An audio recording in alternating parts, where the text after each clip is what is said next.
everybody, welcome back to another episode of Timeout with Tackle What's Next, where we chat with athletes and executives around how sport has made an impact and changed the course of their lives and the lessons that they've learned in life outside of the game. I'm your host, Danielle Berman. I am the founder of Tackle What's Next, where we work to change the narrative around life after sports. So excited to have you here tonight. Tonight we are talking to April Sykes. I'm so thrilled to have her here. As we all know, it's Mental Health Awareness Month, and April is a staunch mental health advocate for athletes and non-athletes. She's a former WNBA and international pro basketball player. She graduated from Rutgers University. Now she's a skills development trainer. She works with both male and female athletes to help them work for their own pro and NBA, WNBA careers. And she's provided a lot of mentorship to those players. And she's an outspoken mental health advocate. I've been seeing her during Mental Health Awareness Month, posting through her Sykes Serenity platform some great tips and interviews that she's been doing herself. So really excited to talk to her about that. And her brand, Sykes Serenity, aims to raise awareness and express the importance of mental health in our society through fashion. Her goal is to create a safe environment for people dealing with mental health challenges and really help people understand the importance of therapy and really focusing in on our mental health. So she's been an advocate. She's shared her story on our platform and on many other platforms, talking about being an athlete and navigating mental health and the challenges she's faced during her career. And she really just hopes to encourage everyone to prioritize their mental health, really use therapy if it's helpful for them, and become better mentally. So I'm thrilled to talk to April. Like I mentioned, really gearing up for Mental Health Awareness Month. It's already May 10th, so excited to hear what she's been doing and get into her story a bit. So I'm going to bring her up on the screen and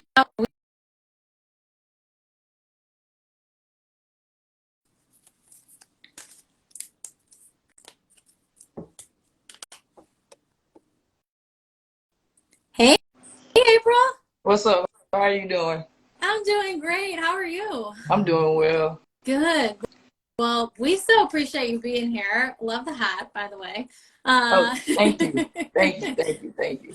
Well, I want to start because we talked about Mental Health Awareness Month. I've been seeing some awesome posts from Sykes Serenity and from your platform. Tell me what you're doing, why you're posting some of these interviews, thoughts, tips just around mental health, and give me a little background on that.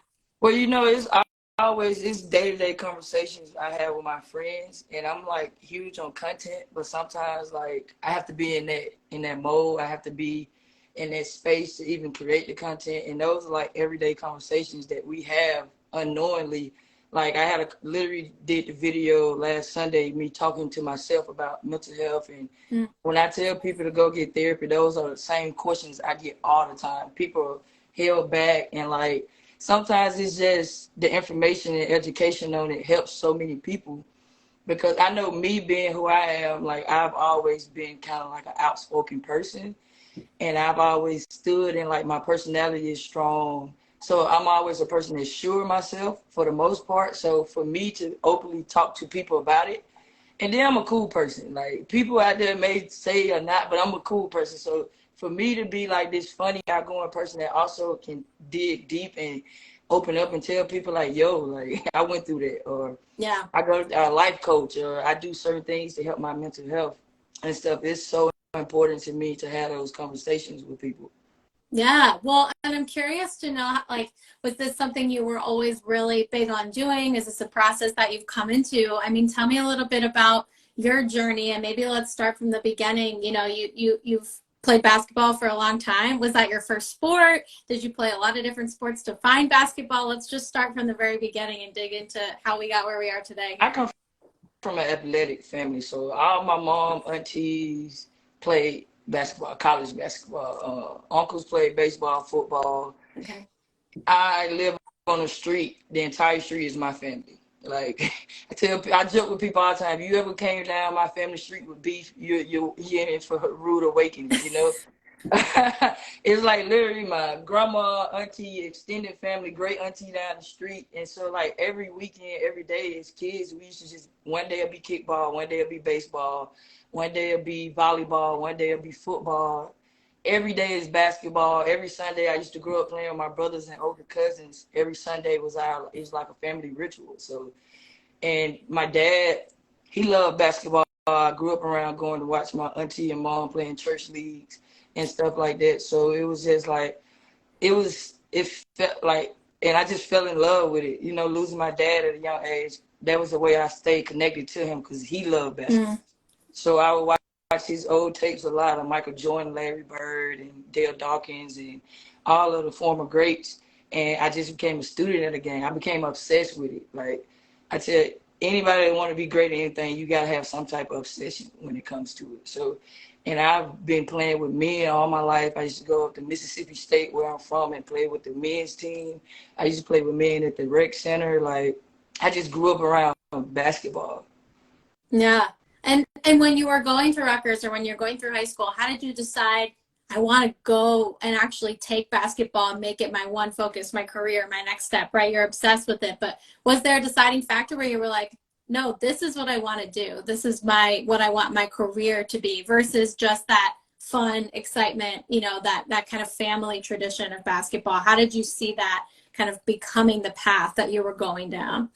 Well, it's kind of weird for me because like I'm a country girl. When I say country, like I didn't know much about WNBA. Only thing I knew about WNBA was like Houston Comets, and just growing up. And later, I loved college basketball because of Mississippi State. So I used to go watch Tan White, LaToya Thompson.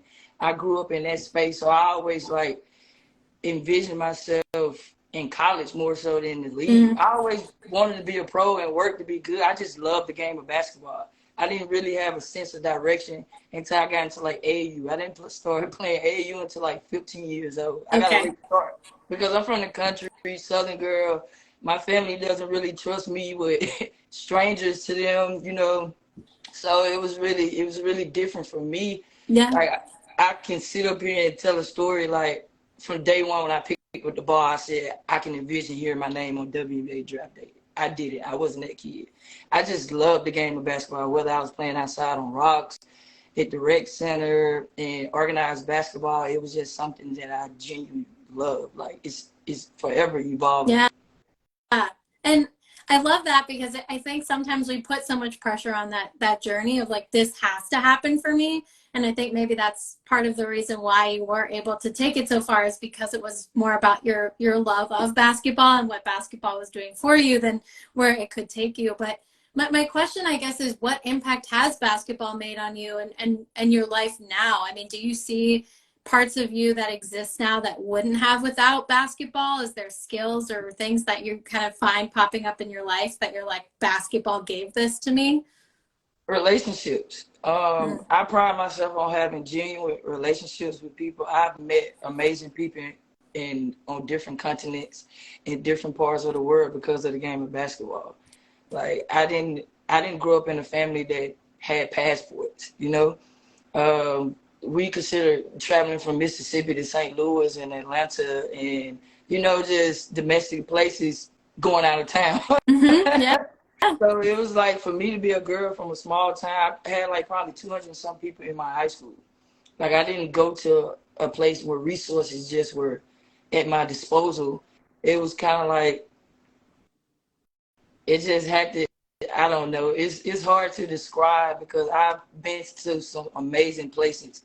To be a girl to graduate from a 1A school and with 200 and some people from my hometown where I'm from, where I literally joke all the time, I got one stop sign, one street light. You know, it's amazing the things I have accomplished. I had a graduating class of 24 people in high school. And wow.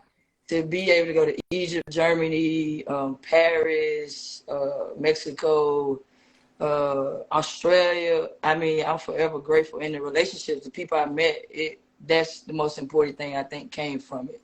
Yeah. And I think it's really awesome to see what basketball has given you. And, you know, I think from the other side, you've really been intentional about creating and building those relationships. And it sounds like to this day, from the things you're doing, the things you're talking to people about.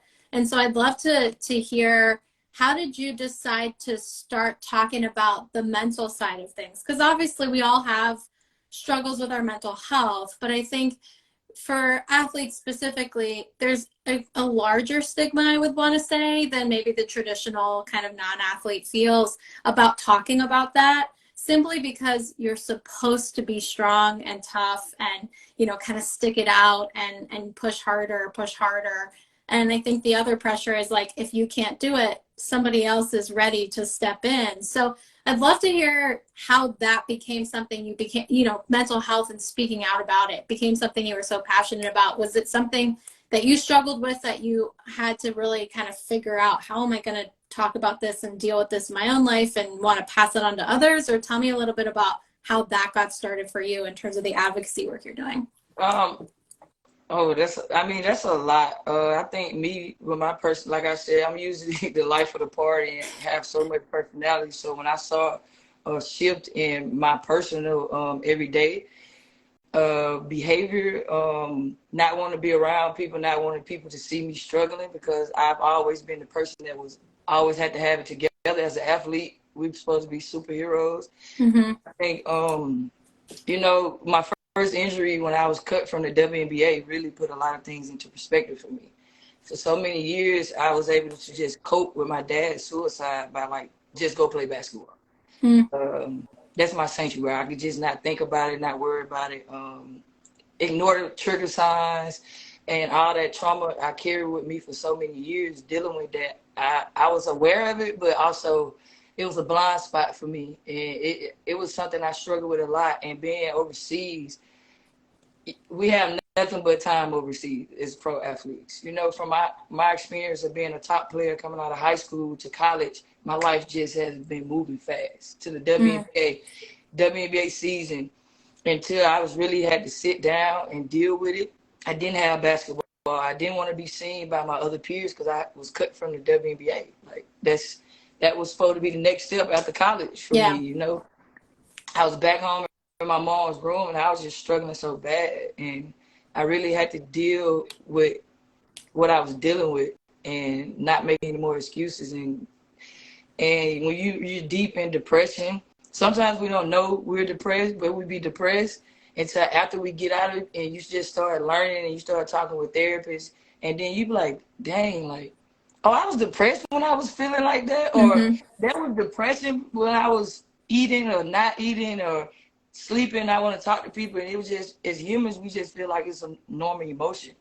So it really made me tackle a lot of that overseas because I have so much time in my own head, like so much time. So it was really important for me to start researching and start trying to understand myself, because talking to people overseas, people would share with me, but in my mind, I'm always like innovative. So I'm kind of like, people need to hear this. Like, people need to know this. If I had somebody at my young age growing up to talk to me and guide me, maybe I would have not been considered this type of kid, or always having an attitude. And like, I struggle with that, like even in adulthood, because it's a sign of realizing, oh, I may just be sensitive to certain things and not thinking like, oh, you get angry when it comes to everything. It's just really just learning myself, like being trapped away with myself and really trying to figure out, because when it becomes you automatically put it on to other people in your life unknowingly, not always on purpose. And it can grow into something else if you don't take care of it. So many good takeaways there. I think one, just like sport being your coping mechanism for things that you haven't dealt with or just haven't had the tools to know how to deal with some of this stuff. I think there are so many athletes out there that when sport ends, they realize how much of their just escape was through their sport, that they got to kind of step away from what was going on outside of their sport, whether it was family, whether it was financial, whatever the stresses going on in their life was, that sport is this kind of like, I can let it all out on the court or on the field and I can feel better and I can get that out. So that's one thing. And then just the learning about yourself. I think there's so much, it's so simple, right? It's not a complex theory, but like the idea of just understanding why you feel something, why some things may be triggering you to have kind of a negative reaction, those kinds of things is so important, but yet none of us really take the time to dig deep enough to do it.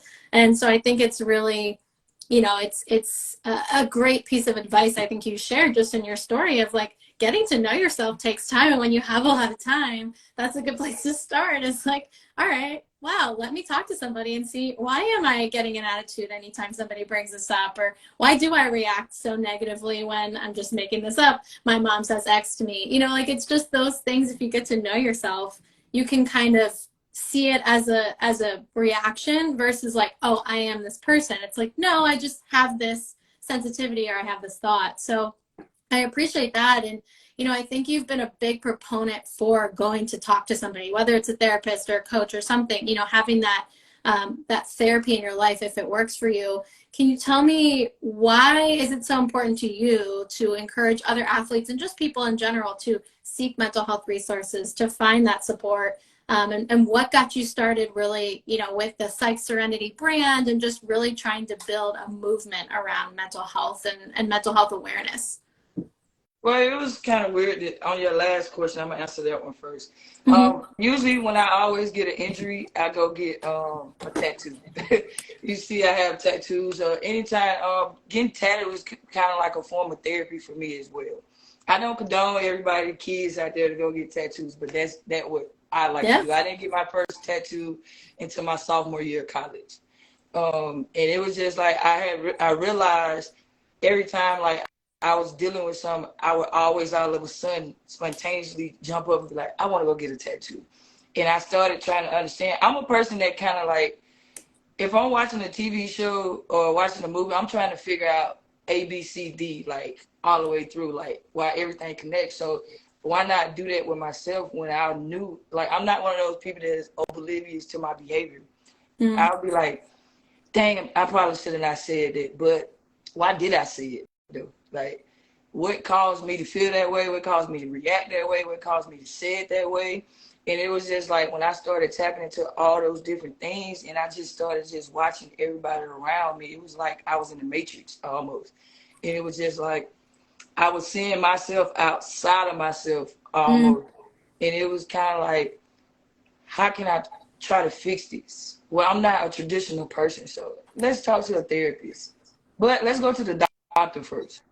Let's go to the doctor, get a consultation, and see what all is going on, and ask questions about my family that they necessarily weren't comfortable at answering, but I needed to know.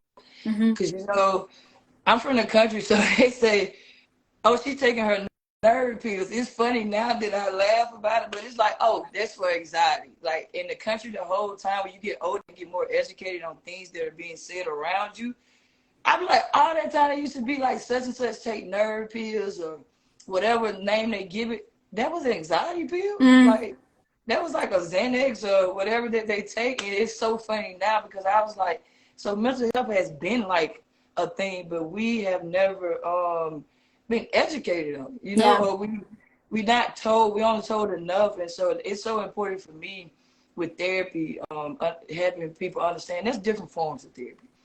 Talking with your friends and your peers and just discussing real life things and feelings and emotions, that's therapy. Everybody watch Hitch and all these movies out here that has people on the couch spilling their whole life journeys and stuff and struggles and stuff, and they get scared with that, you Yeah. know. And it's just like educating people and making it cool. Like, therapy is cool. I have this actually this shirt that I've been working on. It says therapy is cool, therapy is dope. Like, why put so much on it? And even a life coach, like, it's so many different outlets out here now, and people are becoming more aware of it. Like, even self-help, just working out is a form of therapy. Yeah. I love that, the perspective that there's so many different forms of therapy, because people hear therapy and they go like, oh no, nope, not for me. I don't need a doctor to tell me what's going on. I don't need a shrink, you know, that kind of stereotype. But I love that you're saying like conversations is therapy with your friends and family, like working out can be therapy. Like there's a lot of levels. And we had a conversation the other day around this with some athletes, and that one of the athletes said, like, you have to figure out what works for you, right? Like, it's what works for you isn't going to work for somebody else. And so, like, what works for you, April, might not work for somebody else, but there's a lot of variations to what it could be. So I appreciate that perspective. And, you know, tell me more. You have the shirt, like what Sykes Serenity is about and what you're trying to do with the brand and the clothes, and then where you'd love to see it go. Tell me more about that. it's more expanding. Like I don't like the boxing in as being for athletes, but I am an athlete, and it's a loss.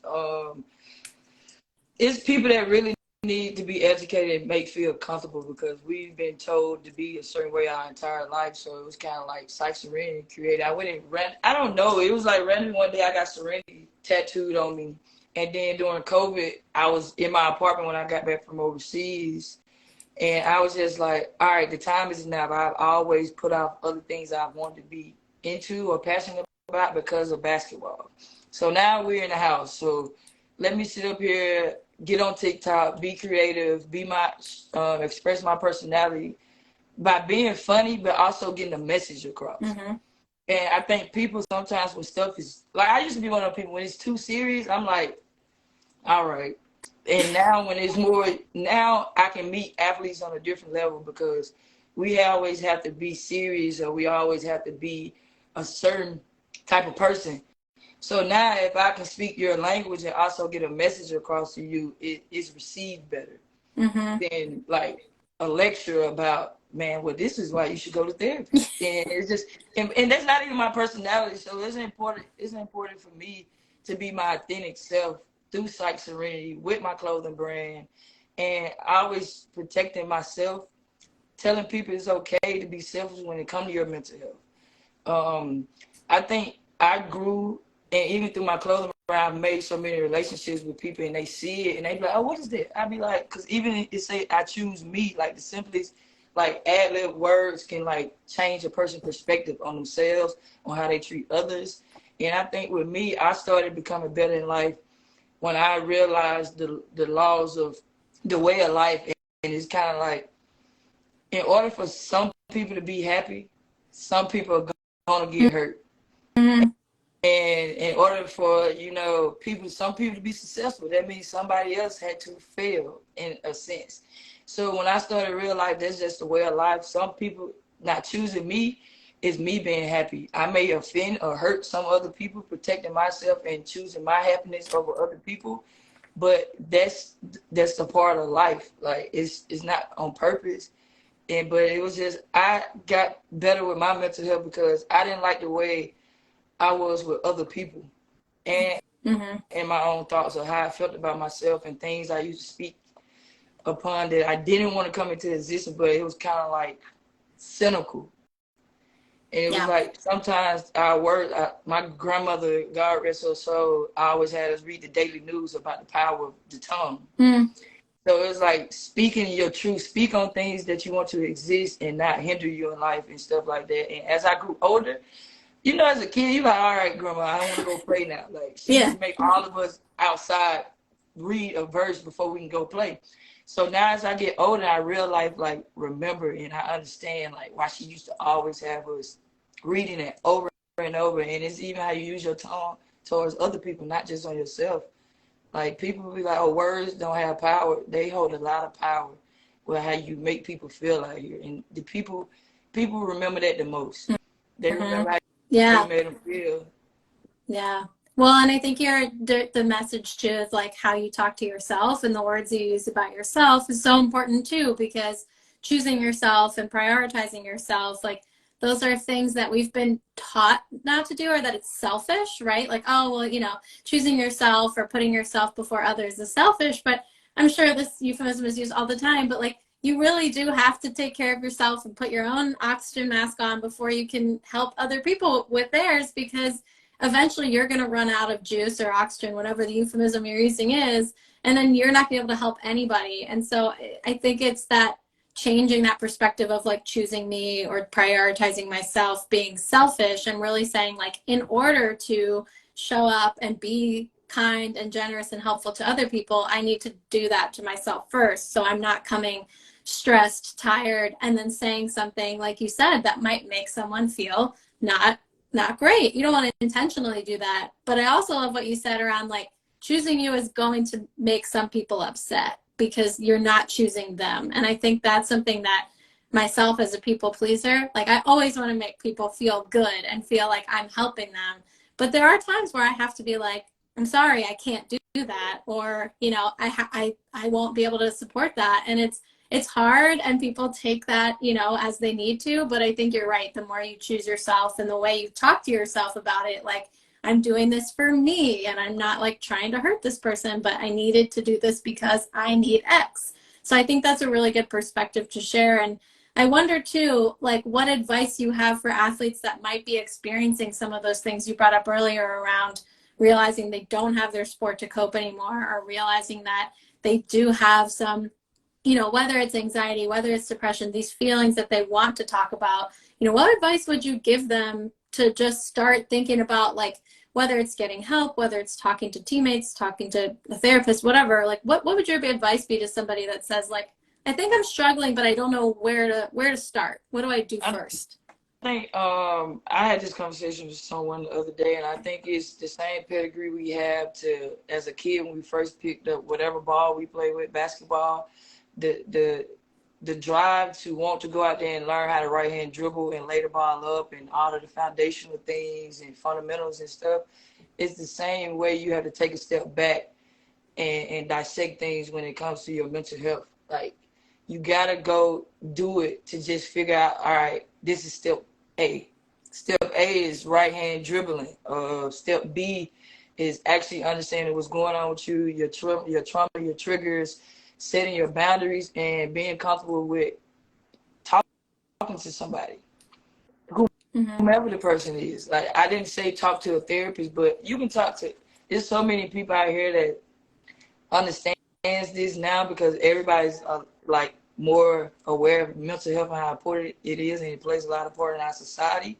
And I think, like, just with that, it's time. Like it's a beginner basketball player. That's the analogy I'm gonna use. I can't expect when I first pick up a ball to go out there and be who I am today or who I became as a player. So it's kind of like with your mental health. You can't go into a therapy session with a life coach, whatever you're going to get help at, and think that one time you're going to hit a home run or, you know, hit a game-winning shot. So it's kind of like it's hard. And I wouldn't tell people that it's easy because, in full transparency, it's hard getting to know yourself and understanding yourself. As athletes, we're told who we are 100% of the time. Yeah. And, like, when I started really realizing, like, with my mental health, I didn't know who I was. I know what I can do. I knew who I was for people to, hey, man, you such and such, and this is what you. I remember watching. All I knew is what other people planted in my head. I never was like, who am I? Mm-hmm. And, you know, I do meditation now with Dr. Have you heard of Deepak? Yep. He has like meditation videos, and I love him because he has like a 7-minute meditation video, and it was like, who are you? Who am I? Repeat your name. And I think it's so important because as athletes, we're considered cocky, but we're very insecure, extremely insecure, to the point where we don't have other people in the arena telling us who we are. We're lost. And that's something that made me really focus on. I need to figure out, like, I know what I'm good at. I know my characteristics. I know my pedigree as a person, but, like, who am I? Mm-hmm. Like, how can I change? And with athletes and everybody out there, not just athletes, I recommend go to a doctor, ask your physician, ask your sports team, PT, ask just ask the question, and you'll be sent in the right direction because they have a lot of things in college now for kids dealing with mental health. And it's just like, it's sad to see college kids dying from like mental health issues and suicide, and that's hard. I just think about being a kid back in college and days when I was just going through it the most, and it was just like, those are real emotions, those are real feelings, and parents don't really know. Like, Yeah. sometimes they just want to see us be successful, and a lot comes with it. And I just recommend everybody as an athlete, whomever out there, just go take care of you. We go get pedicures and get our hair done, and you know, we go get all this maintenance. Our mind is the most important maintenance, and you feel better. Like me, I suffer from bipolar, so it's kind of like some days in anxiety. I'm always like, anxiety it's just a part of me. So it's kind of like I understand it's going to be days when it's just like, it's hard for me and it's challenging. And I became better with expressing that with people. And a lot of us, we think, oh man, maybe they're going to make fun of us, or maybe they're not going to take it serious. I've been better because a lot of times I used to get attitudes with people and like be real snappy because I'm afraid to let them know what's really going on with me. And once I sat back and dissected that, I was like, well, I ain't really mean. I just ain't want them to know, like, I'm dealing with this, or today is Father's Day, or today is my dad's birthday, or just so many layers to it. And that's what really is important for athletes, because we have this mask on. Yeah. No, it's such good advice. And I think the big takeaway I got is like, it's hard. Like, it's not a quick fix. It's not like show up to an appointment or have a conversation and like, we did it, checked it off the list. It's like continual, constant management and like really focusing. Just again, you mentioned like we take care of ourselves. We go, you know, maybe we get our hair done, maybe we get, you know, maybe we get a pedicure, maybe we go to the doctor every year. Like, we need to be managing our mental health. It's not like a quick, like I went to a therapist one time or I had a conversation one time and now all of my worries are done and I'm all set. So I appreciate you sharing that, because I think people get overwhelmed by saying like, well, how do I solve the problem? Just like you were talking about earlier, like, how do I connect the dots and get to the end? But it really is a journey. Like, you really have to buy into the fact that like, you're getting to know yourself. Like you said, like you spend a lot of time with yourself in your own head. And it's like, I need to know who I am. And I need to, that's not an overnight sensation. Like, you're probably still getting to know things about yourself. And, you know, I think that's a really good perspective to take, is like, look, you just need to step your toe into the water and just start doing something, because it's a long-term process that I think all of us, athlete or not, need to go through to really better deal with our mental health. Because I think that's a really, really good perspective of like, there's going to be good days and there's going to be bad days. But if you have those tools that you're talking about, you can really start to manage those bad days a little better. So I appreciate you sharing that. And one more thing I wanted to ask you around this front, and I know we're right at time, but I wanted to talk to you about Mental Health Awareness Month, all the things that we kind of been talking about, right? There's so much momentum around mental health. And, you know, I wanted to see, like, what do you think the future looks like? I know we still have a long way to go, but like, what are you most excited about in terms of just, I guess, the cultural shift around mental health and how it is getting a lot more frequent that people have these discussions? Would be curious to hear what you think. I think it started with, I think our generation of millennials or Gen Z, we're way more in tune. And I, I hope it gets better, because with a lot of these social media platforms, these younger kids are exposed to so much. Yeah. Like, I see a lot that like depression and suicide is like becoming a trend.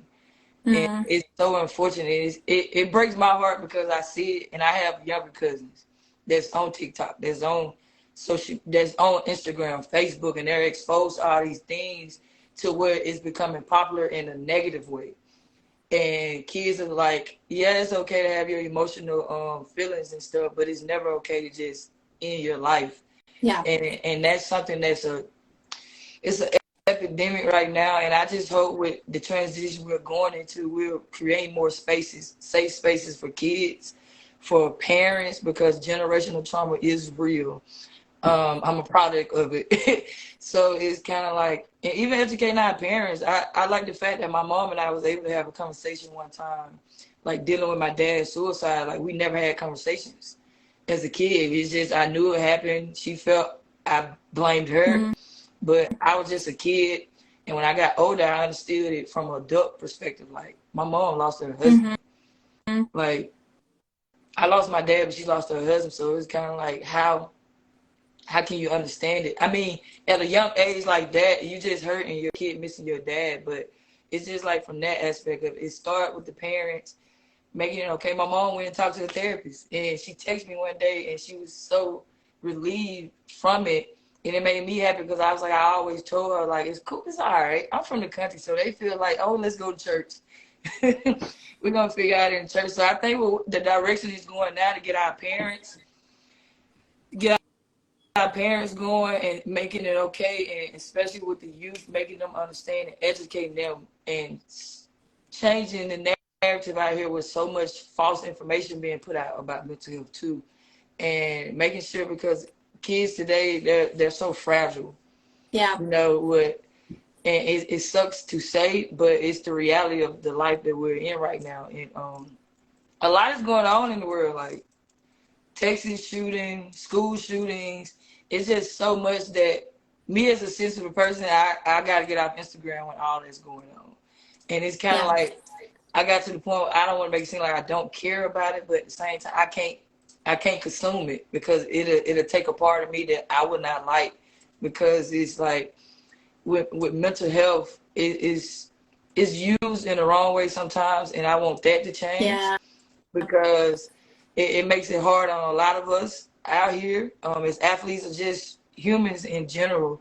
So I hope that gets better, and that people start accepting it more. Like, it's talked about here and there because it's popular now, but how many people are really like, yo, this is better for you? If we've been giving ourselves medicine for years, oh, this make your headache go away. So it's kind of like that started when you go to grandma's house and she give you Tylenol kids medicine. And it starts with that, like making it okay to have those conversations. Like, just having that conversation with people can save lives. It can save you and other people around you, because you may feel better. Like, sometimes I appreciate people in my life, because I'm like, bro, I got to get it out. Like, I just got to go off, whether I want to yell, scream, scratch and claw. If I get it back, if I get it out, I feel better about it. And making people not be so desensitized towards that feelings, those feelings. No, I was gonna say, it's like people are chiming in like powerful, and it is like, I think you're right. You brought up a lot of great points, that we still have such a long way to go, and we also don't want a fad of mental health to become like it's just popular right now because people are talking about it, and then in a year it's going to be like, oh yeah, no, that's not cool anymore, so I think there's that. How do we make it sustainable, and how do we actually create systems to give people the support when they want to take action, that there is someone there that can help them, or a support system that can help them? And I appreciate that perspective, because I think we do still have quite a long way to go. But like you said, like, let's hope that these conversations are starting to trickle down and we're getting some more progress made. And I know you're a big part of that. So before we wrap, I want to give people a chance to know, like, if they want to grab a shirt or some merch from Sykes Serenity, if they want to learn more about what you're doing on the mental health side, like, where can they follow and find you, and how can they support what you have going on? You can find me at Sykes 24 Serenity, not at Gmail. That's my email. My Instagram is Sykes 24 Serenity. My training page is /pro24. Personal page is /24. I think I have a TikTok. I don't know. I have to get better with it. I have so many, like, it's a lot. With my clothing brand, I hope to get my nonprofit up and running, because the problem with a lot of people with mental health is health insurance. Yeah. How do you pay for it? Even mental health facilities, they're costly, right? Yeah. And just being able to create that space for athletes, being able to afford to talk to a therapist, and working with more therapists and life coaches that are willing to help people and not be about a money grab and stuff like that. So it's creating those platforms and avenues for people, kids, athletes, especially my younger athletes and my WNBA women. I think it was special when Raquana Williams came out and shared her story, because all we'd be like is, oh man, where's she at? What happened to such and such? And these people can be in a dungeon crying their eyes out, struggling, while the whole world out here is judging them for not being, not having their business out, or not oversharing with them. And I think it sucks, but that's the life that we sign up for and stuff. But like, that's what I just want to continue to make my videos, make people laugh, but also educate them. Still be creative in my clothing brand, and I'm actually doing a women's pro league this summer. Yeah, Like that's right. I development saw league. that. Yeah. So I have a lot going on, and I have the mental health people coming in to like speak with them because overseas is hard for us. Yeah.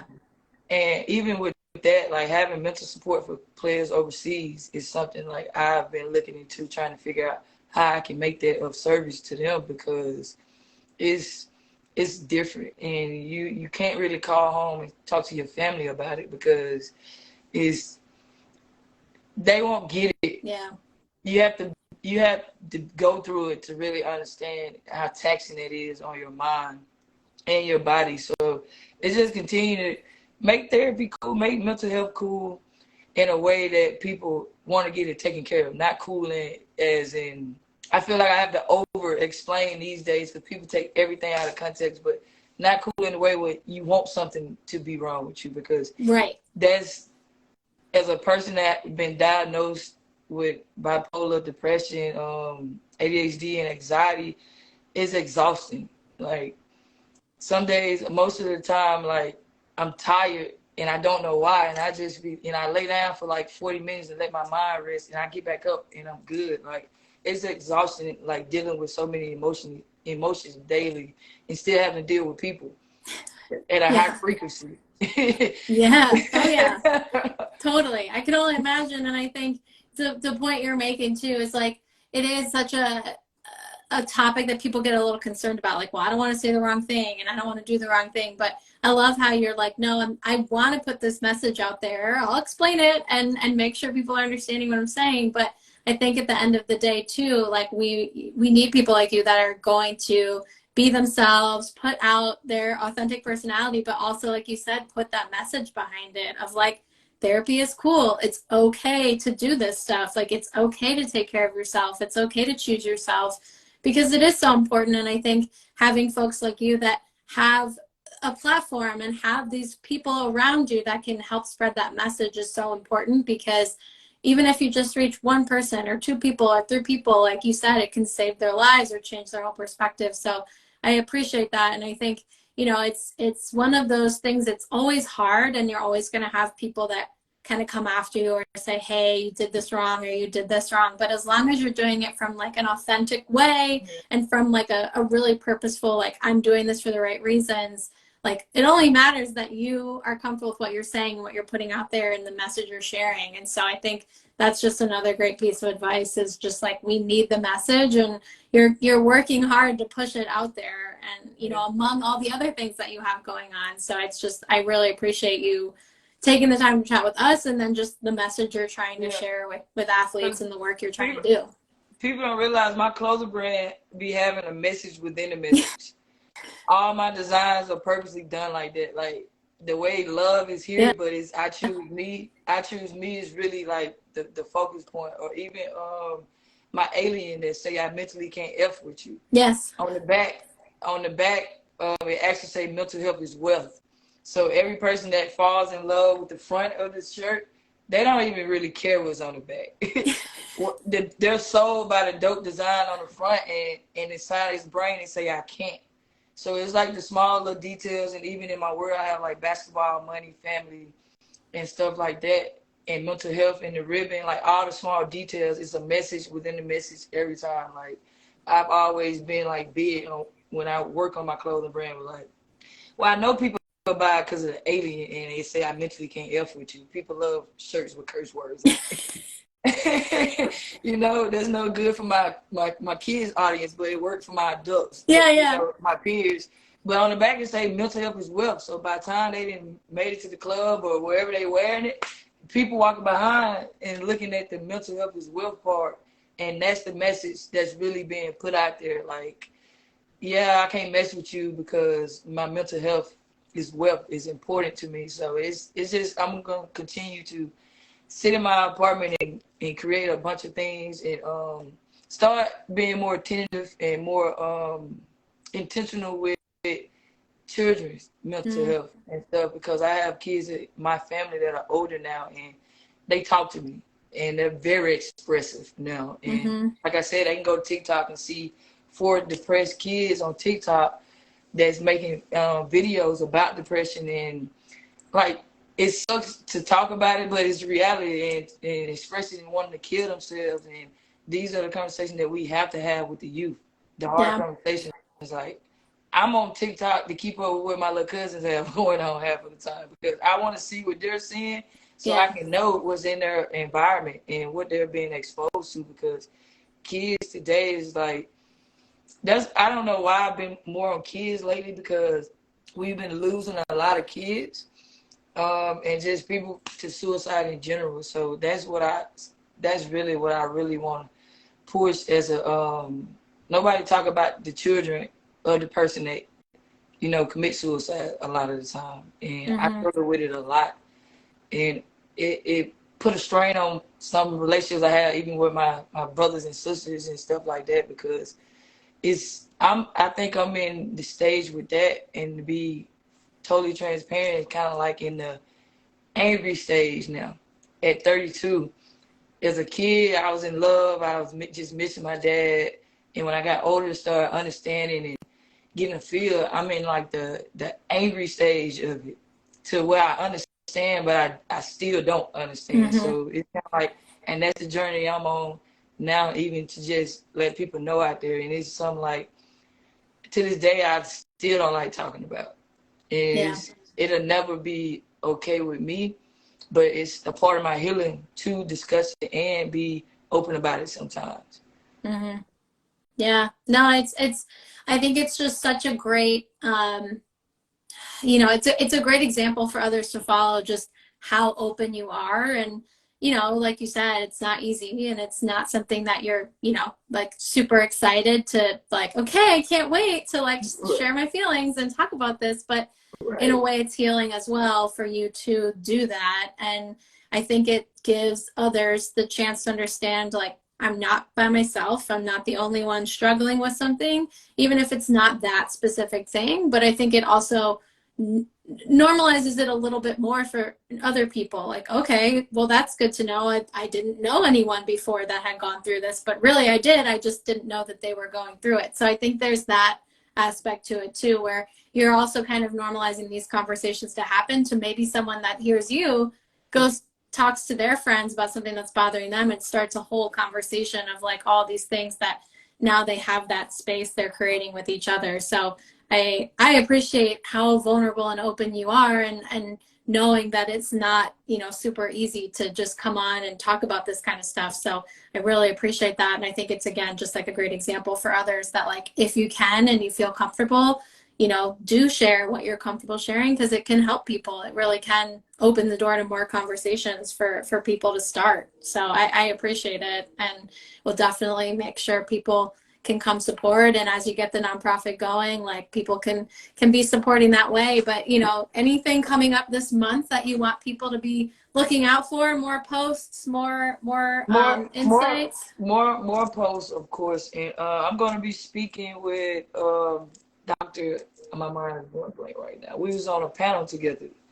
We're going to do like an assessment of basically how to get a therapist, and like just Oh, do cool. a little interview like this, and like the questions that should be asked and stuff like that. But this month I'm also putting together like a yoga stretch and meditate release community day. It's probably 3-4 hours on May 27th.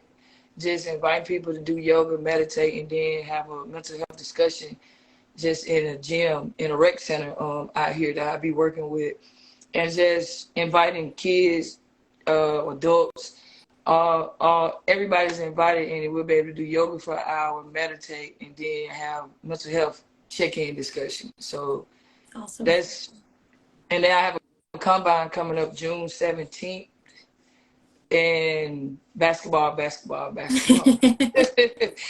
Just a few season. things, right? Yeah, Just a few things. WNBA season has started, so I'll be at a lot of games. Yeah. Awesome. Well, April, thank you for so much time. I mean, this was fantastic. It's always a pleasure to chat, and thank you for always being so willing to share. And I really encourage everyone watching and watching later to go follow you on Instagram. We'll make sure the handles are with this post that we share. And, you know, if you're interested in some shirts that have hidden messages, multiple hidden messages around mental health, April's your girl. Thank you She's for got loads of stuff. So, yeah, thank you so much for coming on. So appreciate all your time. And yeah, we'll make sure to direct people to get in touch with you and share. And yeah, we just appreciate all your thank you support for and always for, thinking of me. I appreciate you oh, always.